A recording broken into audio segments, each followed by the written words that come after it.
পঞ্চম শ্রেণীর শিক্ষার্থী বন্ধুদের শিক্ষার্থীর যে শিক্ষণ অবস্থান যাচাই বিষয় বাংলা নিয়ে আলোচনা করব এবং শিক্ষার্থী বন্ধু, অভিভাবক এবং শিক্ষকদের, সম্মানিত শিক্ষকদের স্বাগত জানাচ্ছি আজকের এই ভিডিওতে। সবাইকে নিয়েই আজকের এই ভিডিও। তো আমরা দেখব এই যে শিক্ষার্থী শিক্ষণ অবস্থান যাচাই এর ভিতরে কোথায় কি রয়েছে এবং উত্তর আমরা একটু যাচাই করার চেষ্টা করব।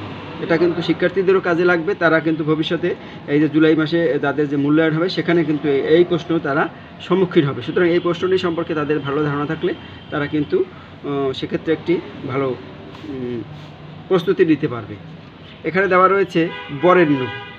এখানে বলে 1 নম্বরে আছে দাগ টেনে বাম পাশের সাথে ডান পাশের সঠিক শব্দ মিল করো। অর্থাৎ বরেণ্য হবে কি? বরণ করার যোগ্য। মেধাবী, মেধা আছে যার এমন বিচার বিবেচনা ছাড়া নিরহংকার, অহংকার নেই যার। এগুলো টেনে টেনে মিল করতে হবে। 2 নম্বরে আছে কোন শব্দটিতে ফলাচিহ্ন ব্যবহার করা হয়েছে? এখানে প্রাণ, এই যে পয়রা ফলা, খ নম্বর। এখানে কাজী নজরুল ইসলামের উপরে একটি অনুচ্ছেদ দেওয়া আছে। কাজী নজরুল ইসলামের জন্ম থেকে শুরু করে তার সংক্ষিপ্ত জীবন বৃত্তান্ত এখানে দেওয়া রয়েছে। তার উপরে ভিত্তি করে এখানে কিছু প্রশ্ন দেওয়া থাকবে। এই প্রশ্নগুলো শিক্ষকদের জন্য 1 মিনিটে কতগুলো শব্দ সঠিকভাবে পড়তে পেরেছে, এই টোটাল মিলিয়ে সে 1 মিনিটে কতগুলো পড়তে পেরেছে আর 1 মিনিটে কতগুলো শব্দ পড়তে পেরেছে, মোট কতগুলো পড়তে পেরেছে 1 মিনিটে, আর সঠিকভাবে পড়তে পেরেছে কতগুলো। পুরো অনুচ্ছেদের মোট কতগুলো শব্দ সঠিকভাবে পড়তে পেরেছে, পুরো অনুচ্ছেদটা মিলিয়ে সে মোট কতগুলো শব্দ পড়তে পেরেছে, এবং শিক্ষার্থী যে শব্দগুলো সঠিকভাবে পড়তে পারেনি সেগুলো লিপিবদ্ধ করবেন। এইখানে সেখানে লিপিবদ্ধ করবেন, অথবা আপনারা ডায়েরি ব্যবহার করবেন, ডায়েরিতে লিখে রাখবেন, স্টুডেন্টের নাম লিখে সেগুলো ব্যবহার করতে হবে। এটাই কিন্তু স্টুডেন্টের নাম লিখতে, বিদ্যালয়ের নাম, শিক্ষার্থীর নাম, রোল নাম্বার, এগুলো শিক্ষার্থীরা কিন্তু লিখবে, তোমাদেরকে লিখতে হবে শিক্ষার্থী বন্ধুদের।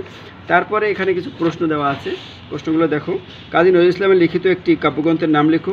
এখানে অনেকগুলো কাব্যগ্রন্থের নাম দেওয়া আছে, অগ্নিবীণা, বিষের বাসি, দোলন চাপা, ঝিঙে ফুল ইত্যাদি। একটির নাম লিখতে বলছে। প্রথম মহাযুদ্ধের সময় কাজী নজরুল ইসলাম কোন শ্রেণীর ছাত্র ছিলেন? 10ম শ্রেণীর ছাত্র ছিলেন, কারণ 1916 সালে তখন কিন্তু প্রথম বিশ্বযুদ্ধ চলছিল। কাজী নজরুল ইসলামের জীবনী থেকে আমরা কি শিক্ষা নিতে পারি? যে কষ্ট করলে তার ফল ভালো হয়। কষ্ট করে, আমরা জানি গল্পটা পড়লে, তার জীবনী পড়লে বুঝতে পারবো যে তিনি অনেক কষ্টের মাধ্যমে কিন্তু বিখ্যাত হয়েছেন। সুতরাং কষ্ট করলে তার ফল বৃথা যায় না। বিদ্রোহী কবি বলতে কি বোঝায়?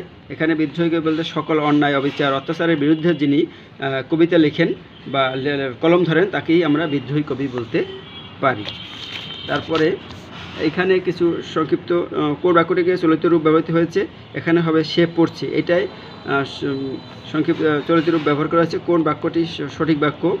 বাবুই পাখি নিজেই বাসা তৈরি করে। বাবুই পাখি নিজেই বাসা তৈরি করে, এটা হবে সর্বশেষ যেটা আছে, এটাই হবে সঠিক অ্যান্সার।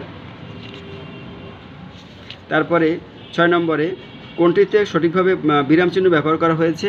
এখানে আমি শেষের অ্যান্সারটা বলে দিচ্ছি। মা বলবেন তোমার বই, কমা, খাতা ও কলম গুছিয়ে রাখো, এটা হবে শেষেরটা এখানেও।